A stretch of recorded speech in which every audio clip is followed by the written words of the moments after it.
Today on the show, I have the pleasure of speaking with Steve Griffith. For over 25 years, Steve's expertise has led him to be a trusted advisor and coach to hundreds of successful CEOs, entrepreneurs, executives, professional and Olympic athletes, entertainment professionals, and organizations to perform at their optimal level. In his upcoming book, Time Cleanse, Stephen will share his powerful tips to help each of us bridge the gap between our potential and what is holding us back, empowering us towards our highest performance. I'm really pumped and excited to have him on the show, but enough out of me. Let's get him out here. G'day, Stephen. Welcome to the show. How you doing today, mate? Hey, Reed. Thanks for having me on, bud. I'm doing good. Mate, so a little bit of in the green room, we're talking about your incredible experience, but I want to ask you, and I ask all my guests this question when they first come on the show, let's rewind the clock and tell us how you made your first ever dollar as a kid. Oh, this is a kind of a funny story. So at 12, I was a tall, skinny kid, and I looked a little bit older. So at 12, I got a job at Rosati's Pizza in Chicago. I grew up in Chicago, and so I'd walk about a mile. Parenting was a little looser back then. My mom raised me, and I walked about a mile, worked till 1 or 2 o'clock in the morning, got my pizza and my Coke and my $1.65 an hour. I got paid in cash every night. And it was great to be 12 years old and rolling with some money. That's awesome. 12-year-old hustler, man. Like, I think that really helps get a perspective of who you are as a person, because I know a lot of people that I interview on this show, including myself, blue collar, not a lot of money coming from, you got to make it happen from a little kid, right? And that sort of gives you the drive, the fire within you to go and make it happen. So walk us through your background and how you've got to this point today in your life where you've been so successful. Yeah. So my background's a little interesting. So I grew up, as I said, my mom raised me and my brother by herself in Chicago, and, kind of lower income, just scrapped her way through, but sports was my thing, and football and boxing in particular.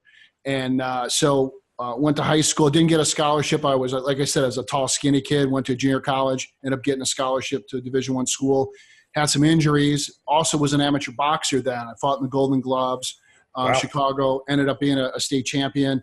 And my athletic career ended with a repeated hamstring injury. I tore my hamstring 3 times in college. Wow. And 3 different years. And, that was my goal. So when I got out of school, ended up opening one of the first training facilities in the country in Los Angeles for elite and Olympic athletes.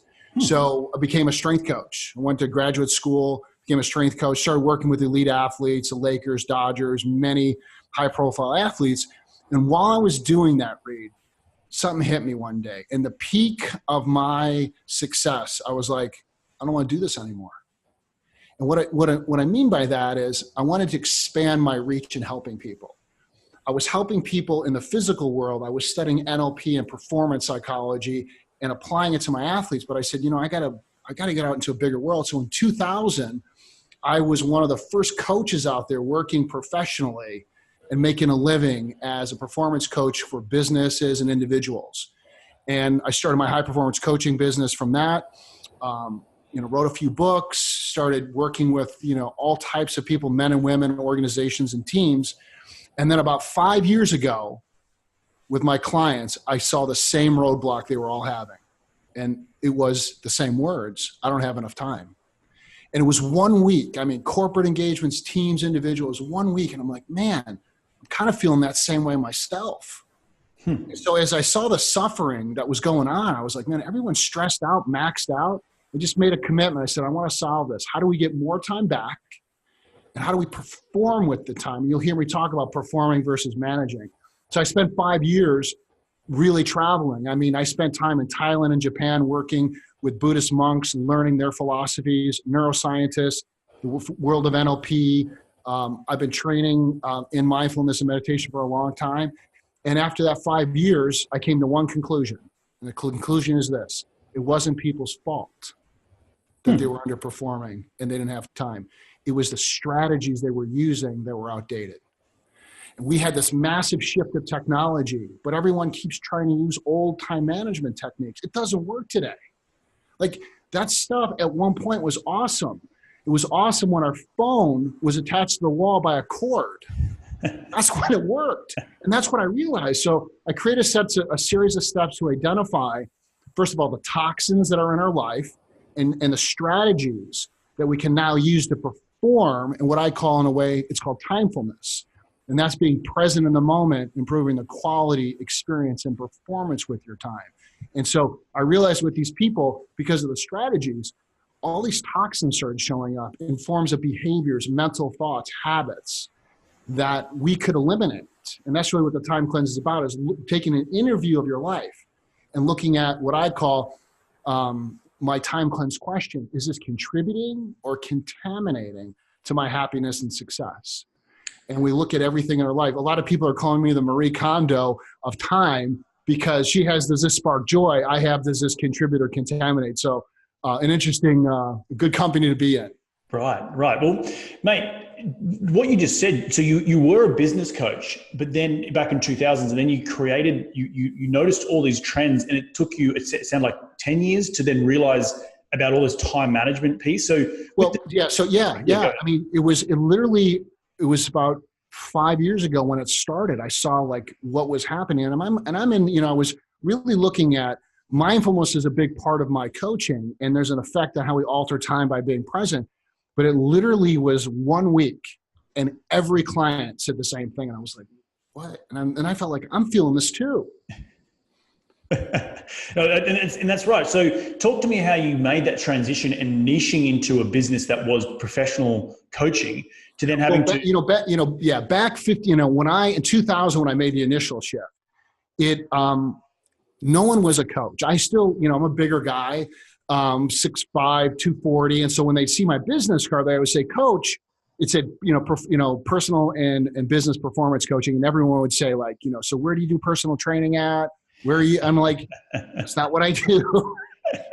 Because in 2000, not a lot of people were making a living being a coach. Now, if you go to any Starbucks, there's a coach there. That's right. Not bad, but that's just how it is. Like actors, they're everywhere here now in LA. But really, it was a natural shift. One of my early case studies was with a longtime client in the real estate industry. He's a high-end guy here. He's actually in Brentwood. His name's Charles Pence. He's in my book, The Time Cleanse. And he found himself, Reed, way behind in the third quarter. Now, this is a 25-year plus West Side realtor, very successful, but he had some health issues. And in this process 5 years ago, I looked at him, I go, you know what? We got to compress time. And he goes, what do you mean? I go, we got to compress your sales. And so this was while I was developing the time cleanse. And one of the things that I developed was, and this is from some of my NLP background, is shifting the belief system on how long a sale takes. And this is what I started them on. So I said, hey, what's the number you got to do? And I believe back then it was, he goes, my best year would be 100 million in sales, And I said, could you do that in 10 months? He said, I could. I go, could you do it in 8? I got him all the way down to 8 weeks. Wow. Now he kept trying to say, well, how? I said, let's not look at how you're going to do it. Could you? Because we've got to shift the mindset.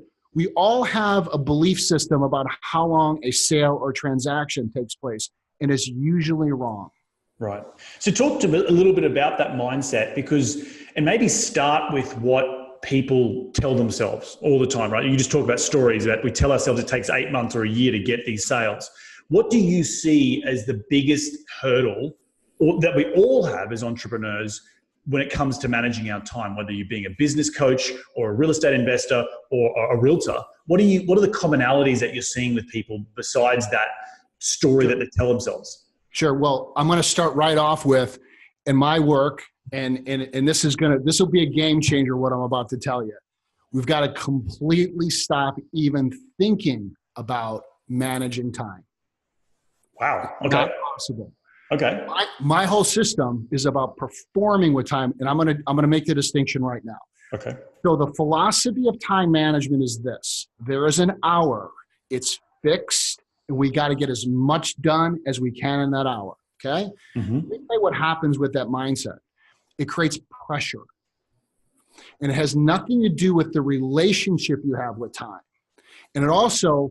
The presupposition to that is that it's scarce. We've got this hour. We got to get everything done. There's a lot of pressure. Now, let's switch the position here. I'm inviting, and my system is based on performing with time. And the big difference is here is that you identify that time comes from you. Time management, it's something outside that you got to work against. It inherently shows up that way. So a lot of people walk around saying stuff like this: if time allows, if my schedule allows, right? Here's my question when I first questioned myself about that. Whose time? If we're saying if time allows, we're talking about it as an outside entity that we got to get permission from. It's not the case. We forgot it's us. We are time.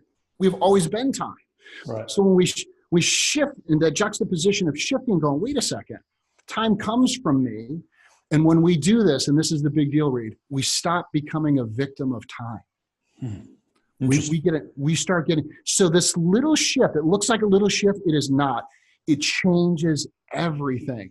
So when we shift the time performance, we focus on how we use time, the quality and the experience of it, and that we can expand it by being present. That's one tool. Just by being present, we can 2x, 3x our performance, but it changes the time pressure. See, when we perform with time, it's from us and we can expand it. Time pressure goes away. One piece of research that I put in the book was two groups of math college students, and both same level of expertise, both had the same amount of time to do a math test. One group was told, you don't have enough time. That's all they did. They just walked in and go, we're going to give you this test. You're probably not going to have enough time, but do your best. The other group, they just gave the test to. The group at the same level of skill scored 20% less. Wow. Because now they created perceived time pressure. Interesting. They changed their performance. And so this is a core of the time cleanse, is getting people to get reconnected to their in charge of their time, but also really be connected to what's important. You can't have it all, but you can have what's most important to you. So you said one thing before, which I thought was really interesting, and something that I've worked on personally. It's as entrepreneurs, like being a solo entrepreneur, you have a lot of chatter in your head. So-and-so's doing this. I've got to think about what's happening next week. When am I having that meeting? Blah, blah, blah, blah, blah. This sort of forward thinking. You talk about being present. How much or how valuable is that in your system to helping us achieve more with the time we have? It's everything. I mean, when it comes down to it. So let's look at multitasking for a moment. Right. So multitasking is a regular way people live today. All right. Every single piece of research, Reed, every single one says one thing: reduces performance, reduces quality, reduces every aspect of good work. But it does one thing that tricks us. It releases dopamine, the feel-good neurotransmitter that makes us feel like we're doing more. Okay, so we just start there. Now, in the book, I actually talk about how to mindful multitask, but in the concept of being just present, using this concept of timefulness, is that when we're present, we have higher cognitive function, more creativity, we can handle stress more effectively, we've got more flexibility in our language. Everything across the board goes up. The more we can do that in our workday, the more we're doing that when we're making real estate decisions, life decisions, we're coming with a full deck. Right. Most people are walking around with half the deck of cards missing.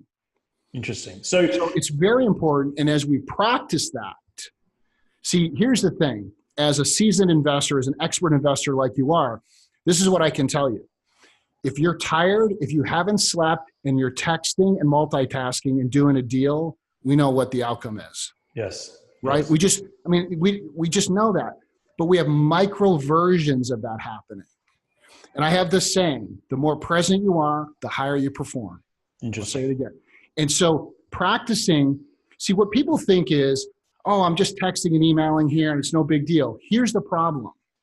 It's training your brain not to be present when it matters most. So people think, oh, I can just turn it on. Well, you'd be going against all neuroscience to think that. I'm not saying we can't get focused, but when we're multitasking all day, our default mode is to be distracted. And I guess then yearn distraction, right, in the future, because that's what you're accustomed to. I'm an addict of it, and pull up your phone oh, what's on Facebook? What's on Instagram? And this sort of whole social media thing that causes us to be distracted and not present. So how do you train, and what advice do you give to people out there, me included? I'm putting my hand up, a lot of people listening to this show saying, hey, I'm distracted. I've got poor time management skills, and I'm also, a sufferer of social media and trying to be always constantly be entertained. I can't just sit with my own thoughts for 30 seconds. So first, the first point that you just said, I'll address is that you're right. The more stimulation, the more we train our brain for novelty. And this is a problem with kids today. We're training our kids for novelty. That's why the anxiety and stress level of kids are higher than ever before. The suicide rate for young girls is higher than ever before because we're creating anxious brains for kids. Now, as an adult, here's the thing. I'm going to give you one of my number one tips. It's in the book. This has been a game changer. I can't wait any longer, Reed. I can't wait. Here's the deal. I'm going to show you how to time cleanse your phone right now. Okay. It's really simple. I'm going to give you 3 of about the 10 tips. Number 1, the first thing you do is you turn your phone from color to grayscale. Now, the reason I'm starting with the phone, it's the biggest culprit of stealing our time. I quote one piece of research that they monitored people, a group of, I think, 100 or more, for a week. And they found after a week that they touched, clicked, looked, and felt their phone over 2,600 times in a day. And when they reported that back, people were like, no, I didn't. And they just showed them the data. Because they're all wired up, right? Right. So number 1, we grayscale the phone. So we make it less charming. Number 2, we turn all the notifications off. Now, I can hear your listeners right now going, what? I can't do that. I'm not saying you got to remove it, but just don't have the ring, the ding, the flash, even the number. My phone has none of that. And the second thing is we move all the apps to the second screen. All apps. Second screen. Second screen. So when you turn your phone on, here's the crescendo, and there's more tips to this, but I'll give you the basic ones, is that now you are in charge of your phone. Your phone is not in charge of you. Interesting. I'm a huge, it gives me a little bit of anxiety. I'm being completely honest here. When my phone goes zzz, and you're like, I've got to look at that. Someone's texted me. Something's happened to my phone that I have to look at. And this is this sort of addiction we have. And I don't like it. I noticed it in myself. I think those 3 tips are grayscale, turn off all notifications, and put all the apps to the second screen. Well, that's incredible. Okay. Reed, here's the thing, just to your point. One of the people that I quote in the book is a guy named Tristan Harris. He's kind of a Google whistleblower. And he was on the design team for a lot of different apps and was in the tech world for a long time. But basically, he's the guy that's come out and talked about how tech companies are training us to become addicted. Mm-hmm. And variable resistance is what our phone is. And that's the same technique a slot machine has. Interesting. A slot machine is the most addictive form of gambling. Because we don't know if we're going to win or lose. It's quick. It's the same thing with the phone. Bing. Oh my God, there's a text. There's an email. So we don't know. Is it good? Is it bad? And so we're subconsciously being, addicted to that. So you talk about breaking out the phone from our lives, right? That's one piece. And yes, it is probably, knowing from yourself, even going back to 2000 when you first started your coaching business, seeing the transition of the iPhone to people now working and texting and emailing and all those sort of gadgets and stuff like that. I'm sure in your experience, you've seen, the world turn, completely flipped on its head. And you said it right about kids being anxious, but it's also adults being anxious, right? I just gave absolutely. I just gave an example. I get anxious when my phone goes, oh, what's that? Oh, what's that? What's that? I got to go look at it. And so you've talked about turning the phone off. How then we've got ourselves in a room, no distractions. How do you stop the mind from going, what's happening next week? What's going on? What am I doing for dinner? Am I going to hang out with that person this weekend? How do you stop that chatter? Because we all have it, right? So Reed, I know my book isn't out, but you actually just quoted the first chapter there. So here's the thing. It comes down to what I call, implementing some mindfulness practices. And that can be practicing some meditation. So I'll just say what meditation is real quickly, because a lot of people think you start talking about meditation and they think about like some Zen state or I can't do it. Blah, blah, blah. That is absolutely not the case. All meditation is doing is the way I teach it is closing your eyes for 2 or 3 minutes, putting your focus on your belly, okay, and just notice your belly rising and falling. So let's do it for a second. Yes, let's do it. So you can close your eyes or open, whatever you want to do. Yep. Just notice your belly rising and falling, okay? That's all you want to do. Just notice it rising and falling. Now, as you get distracted, as thoughts or feelings come up, no problem. Just notice, oh, that's a thought. That's a feeling. And then come back to your breath. So let's just do it for about 10 more seconds. Just notice your belly rising and falling. Just be with that. And you don't have to change anything. Just be with it. Okay, take a deep breath in. And exhale, open your eyes. So what happened in that minute? Nothing. Yeah. Did you have any thoughts?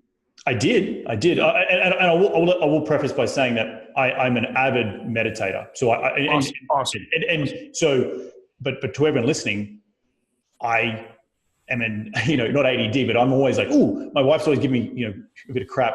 Oh, you're like a kid in the sandbox. Let's go on the slide. Let's go on the swings. Let's go over here. Let's go. It's constantly and trying to harness that. And I've realized in myself as an entrepreneur, as a business owner, leader, I need to have that ability to turn it off. Exactly. So you're already practicing a great skill. Most people aren't doing that, but just even 3 minutes a day. See, the biggest thing about meditation, the way I teach it, is not to get in a Zen state, not to have but the ability to come back after you're distracted. You notice the instruction I gave you when you get distracted, come back. Yep. That's the key. Not, oh, I'm sitting here for 10 minutes with no thought. Yep. It's going to happen, right? Right. It's nearly impossible. I've been meditating consistently for 10 years. And I can tell you that I can't remember that ever happening. I mean, sure, there's periods of 6-7 minutes, but in my session, there's going to be at least some place where I'm like, whoa, is that a squirrel? What happened? Right? So the more we can do that and build that muscle, and then also here's the thing, get passionate and commit to something, not everything. There's nothing wrong with having a high horsepower. There's nothing wrong with, wanting to go after a bunch of stuff, but pick something. The time cleanse the whole process starts with pick something that you're committed to. And then when I take people through the time cleanse process, I have them write out all the places they spend time. So the time they spend on technology, people, places, their possessions, their mental thoughts, their business interactions and transactions. So I have them in the book, I have them actually write out. I spend 2 hours on Facebook.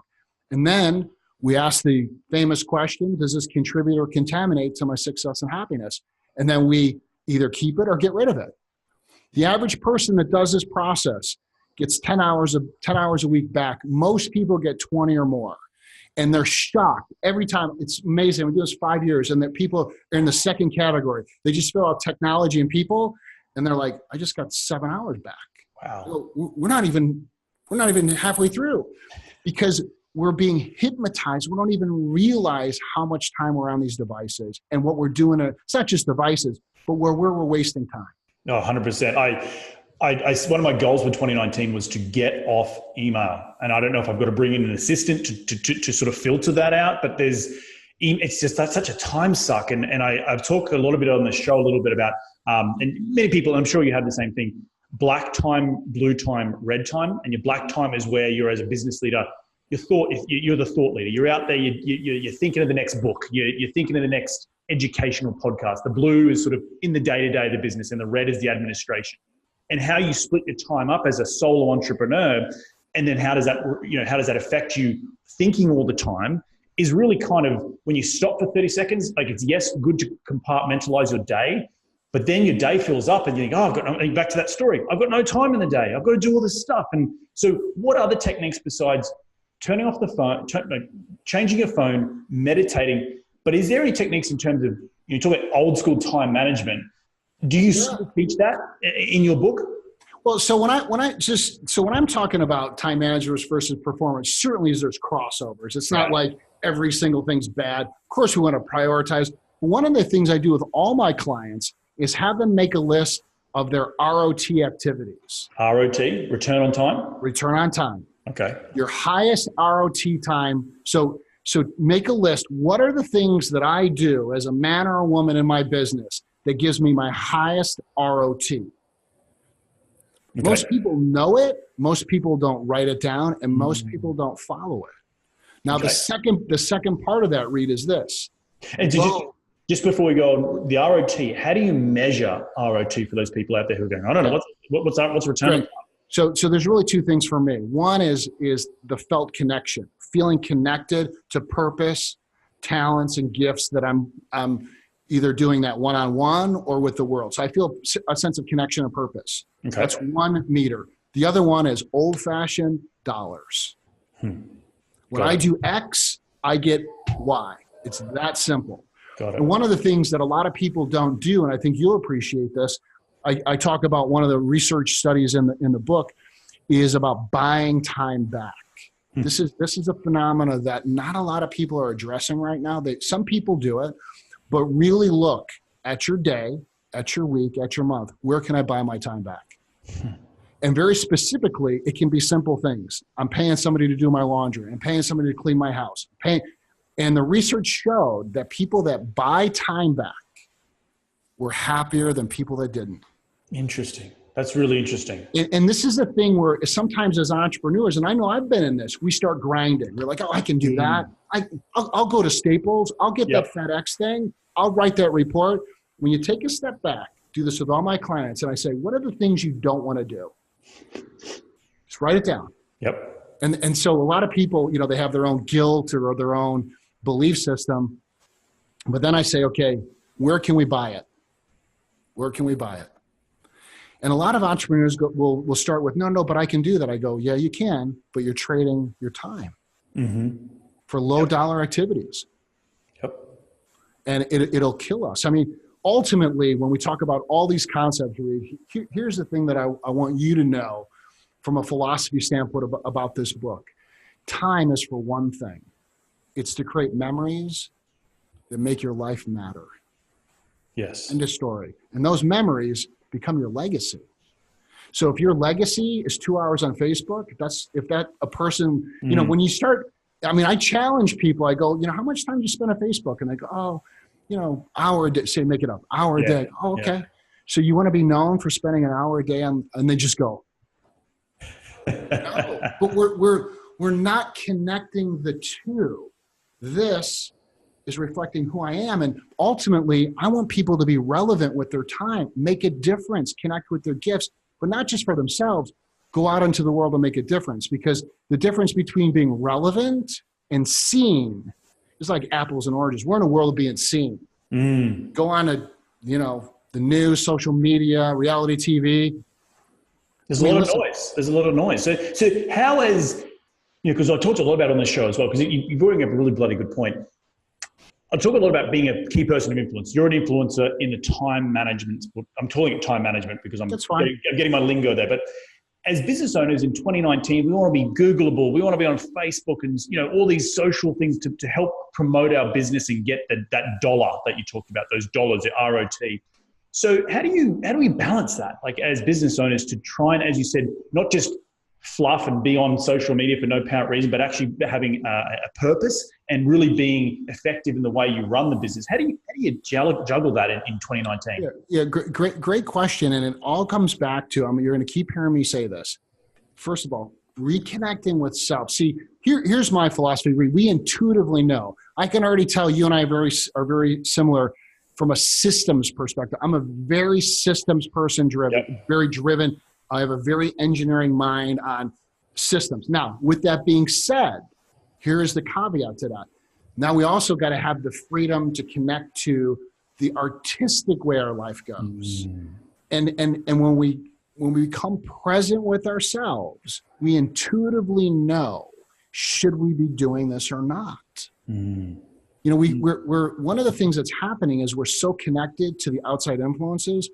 And it goes back to the timefulness perspective. We're not stopping to reflect. When I have people go through all the things they're doing in their life and ask if it's contributing or contaminating, There's only about 5% of things in my research now where people have to actually go through a couple processes, pros and cons of not doing it. But about 95% of the answers, just like that, they know. They know this subconsciously, right? Yeah, they know it's toxic. They know they shouldn't be doing it. And something can be toxic simply by doing it at the wrong time of the day or the wrong amount of time. Yes. We don't have to get rid of everything. But if someone's texting in their business meetings, we just go, well, texting's not wrong. Let's do it after the meeting. So a lot of this is reassessing how, when, and where we're using our time, not necessarily just get rid of it. And, a lot of this is readjusting and fine tuning, because the timing of what we do is many times just as important. Interesting. So I interrupted you earlier. You said we were talking about the steps. Number one was ROT and assessing the return on time. Yeah. We're going to go into the second step of what's the next. So you're assessing the do's and the don'ts. Okay, that's really the first thing. But after that, we just kind of talked about it a little bit here when we're doing what we're doing. But one of the things that I'm going to throw at you right now, and I hadn't thought about it in this perspective in a while, but I like the way you're asking the questions here, is to take a step back. And this is going to be a left field for us engineers here. is ask yourself, and in the book I have a legacy questionnaire. What's the legacy you want to leave? Mm-hmm. See, a lot of this business-driven stuff, the balance sheet and all that stuff is important, right? And you got to do this, and I'm a big proponent of that. But it all starts with, what do we want as a legacy? When I have people fill out their legacy sheet, then I ask the simple question, are you living your life like that? Interesting. We think about legacy many times towards the end of our life. Yes. But the reality is, our legacy started from our first breath, and it continues right now. We're creating a legacy right now. Exactly. But we're forgetting that.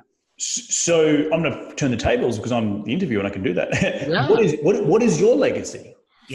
My legacy is really simple, and it's connected to this book, is that I want to leave this world, and this may sound oversimplified, better than I found it, and very clearly get people reconnected to why they're here, their purpose. All this about time, it all comes down to, are you connecting to what your purpose, your talents are? Is that what you're doing? Or are you being programmed by your parents, your society, your culture, your phone?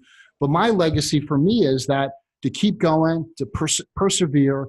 And there's a quote that I like, and it's connected to everything here. And it's really this: everything's going to be okay in the end, and if it's not okay, it's not the end. I like that. And I say that now because we got to keep going. We do not know when our number will be called and we're no longer walking on this plane. We do not know that. Right. But a lot of what's going on as business owners, as entrepreneurs, as people, there's this duality that we think time's unlimited. So on one hand, we feel like it's scarce. We don't have enough. But on another hand, we think, we got tomorrow. It's not guaranteed. Yep. And I talk a lot about on this show, which is where I've come from.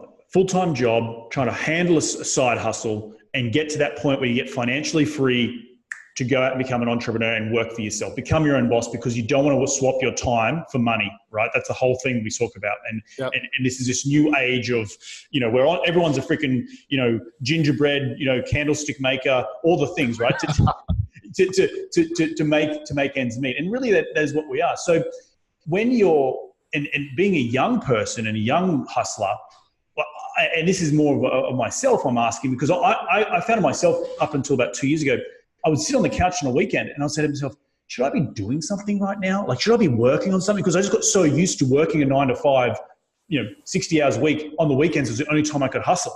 And so we get used to this stuff, just being busy, but not actually being effective. And I think that comes down to a little bit of what you're saying, that you can't just always be busy all the time. You've got to look at your life and be systematic about stepping it out and saying, what's my ROT and how can I get rid of those low-hanging fruit that can buy me back time to be more effective in my business or in my journey along, to leaving a great legacy. Would that sort of sum that up a little bit better? Yeah, that's actually a very good summary. And here's the thing, I'm not promoting that people max out every hour. That's exactly not what I'm not doing. I'm saying, hey, know when you're working, know when you're not.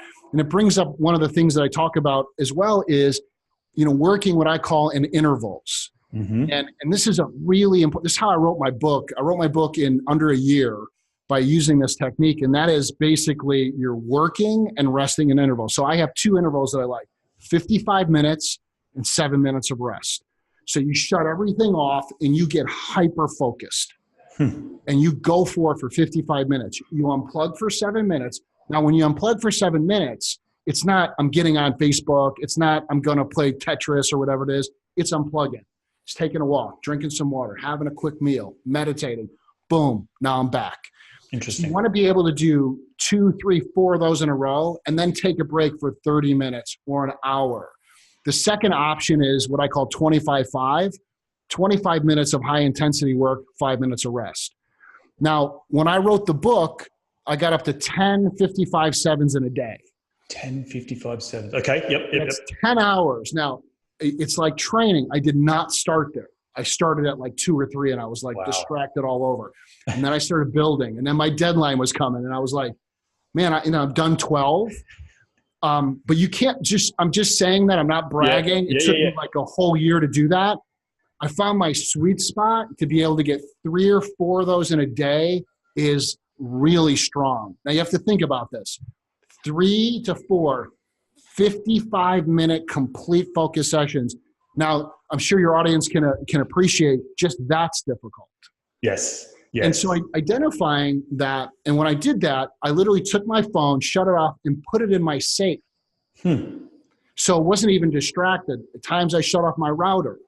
Interesting. Now, because I don't want any distraction. Now, we don't necessarily need to do this every day, but if you want hyper focus, now you're going to see 3, 5, 10x results in those hours. Wow. And it's shocking the ability that we have to go from this distorted, distracted to focus. I was pretty focused to begin with. I had no idea how much more potential. The Navy SEALs say, when you're fully maxed out and you're completely exhausted, you got like 60% left. So I share that with you. That's awesome. Anything we haven't covered in terms of your book? We talked about ROT. We talked about, I love that, 55 minutes with with a 7-minute rest 2 to 3 times a day. I think that's really actionable. I'm a structural engineer. That's my background. I'm a black-white brain. Developing this podcast is my artistic outreach. Sure. I didn't know anything about developing a book or a personal brand, but I had to develop that. What other little tricks and hacks can you give to people? Because I think you've given us. I'm going to give you one. It happens to be right in front of me here. It's an egg timer right here. It's an egg timer. This right here can change your life. So one of the things that I do now, mind you, I didn't pull up my iPhone. Right. Yes. Now you can use a timer on your phone, but I would recommend your listeners to start timing the heck, I'm going to keep it PG-13, timing the heck out of what they do. Swear from this is fun. Because I'll tell you what, once you start setting timers, okay, so when you do the 55-7s, 20, use the timer, right? You start training your brain to look at what you're doing with your time. One of the biggest problems for toxins for people in their life, they have no idea how much time they're doing something. One of the unique qualities of the time cleanse, it gets clarity on what you're really doing with your time. I ask people, so how much on technology? I do this a lot. And then I go, okay, let's write it down. And then this is how it goes. Oh, I forgot about that. And what started with 2 entries is 10. And what started with 30 minutes is 4 hours. Wow.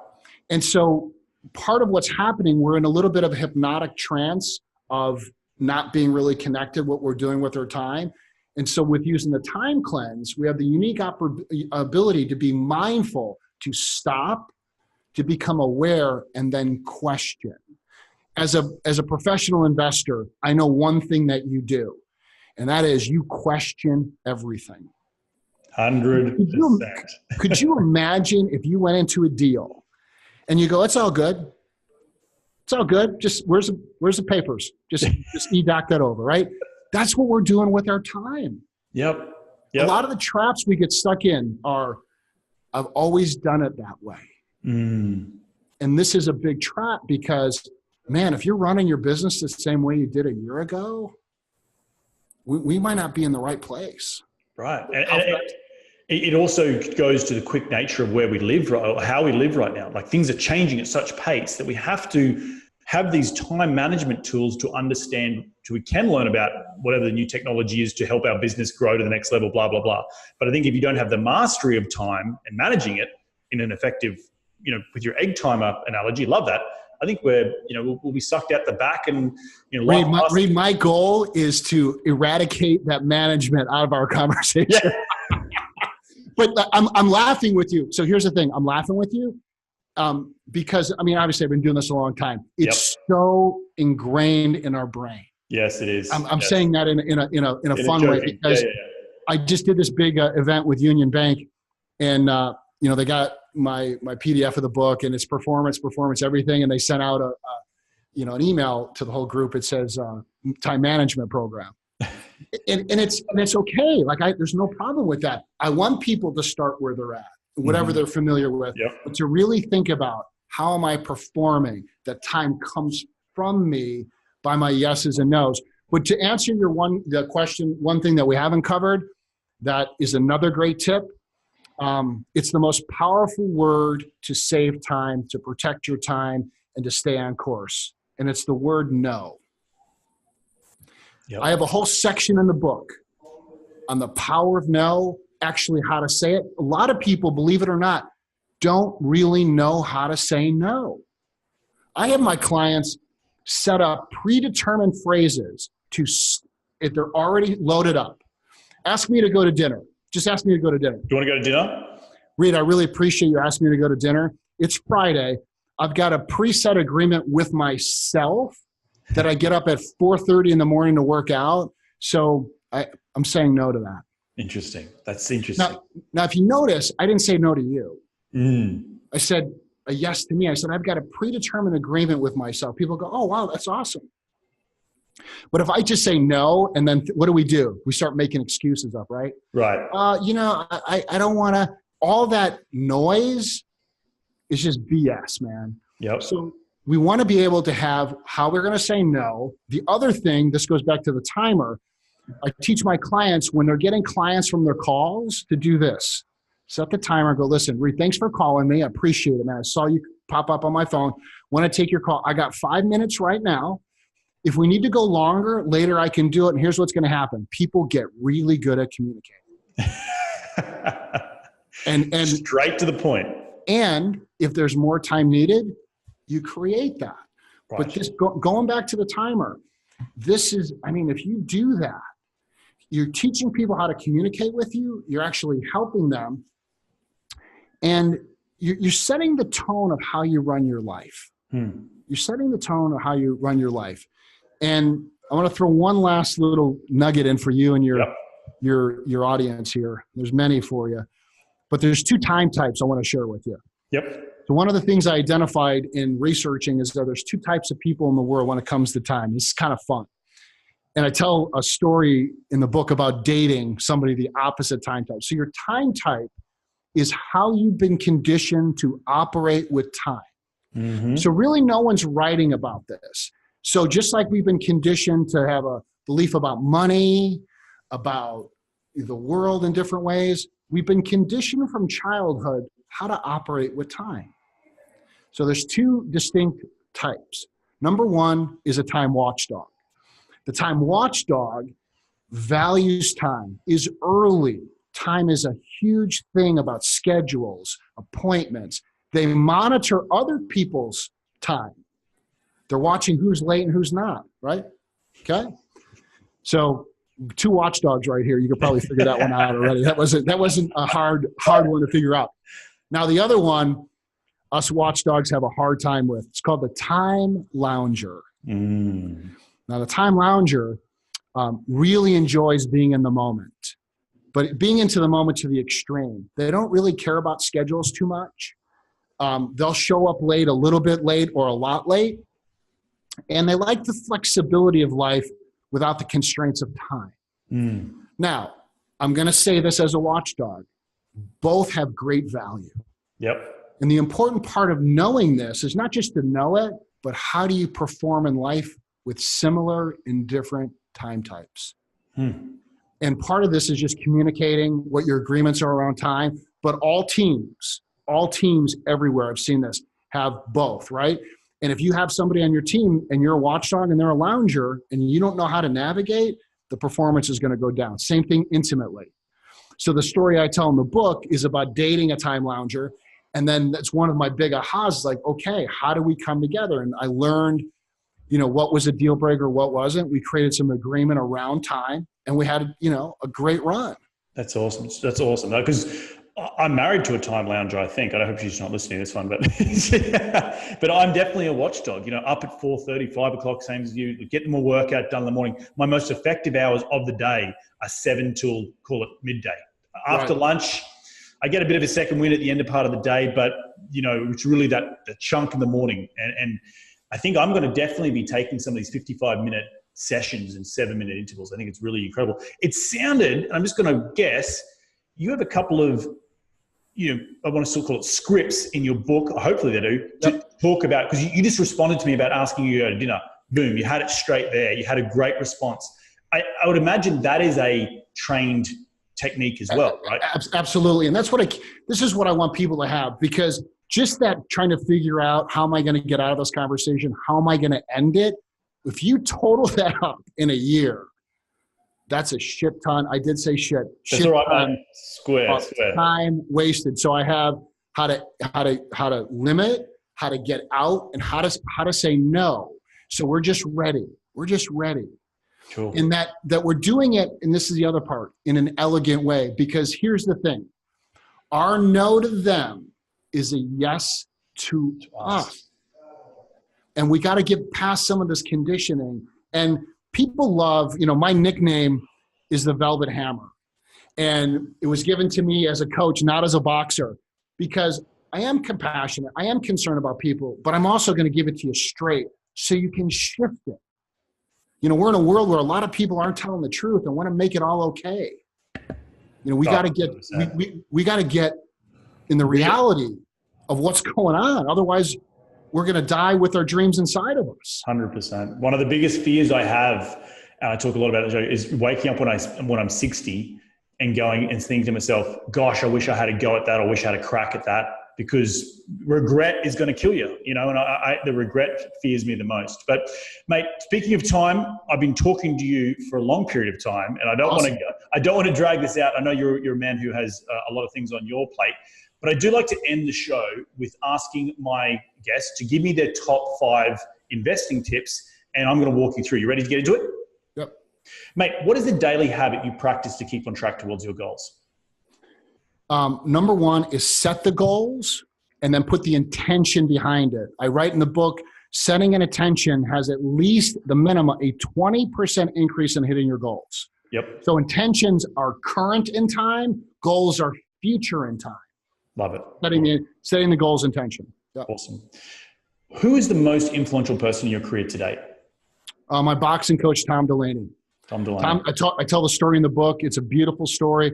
At 18 years old, Tom took me under his wing, saw my potential, also saw how much low self-esteem I had about myself. And he nurtured me in so many ways. He was in my corner, inside of the ring, and out, win or lose.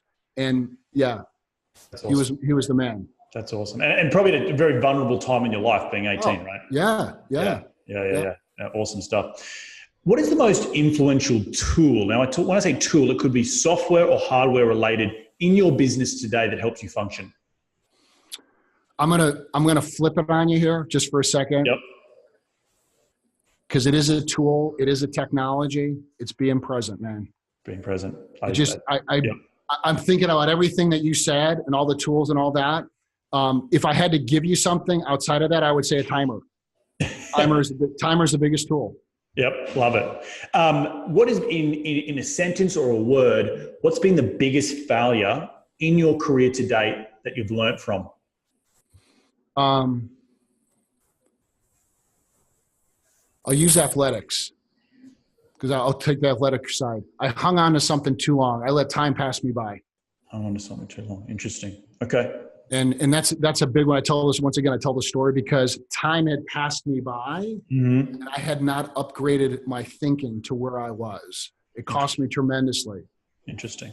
Well, mate, I want to thank you for being on the show. My final question for you today is, where can people reach you to continue the conversation? They want to get their hands on the book. You've literally given us so many gold nuggets. I've got goosebumps thinking about all the awesome things. Where can they go? A couple things. So I've got a nice download for your folks. It's my 10 top tips on performance tools and tactics to get your time back.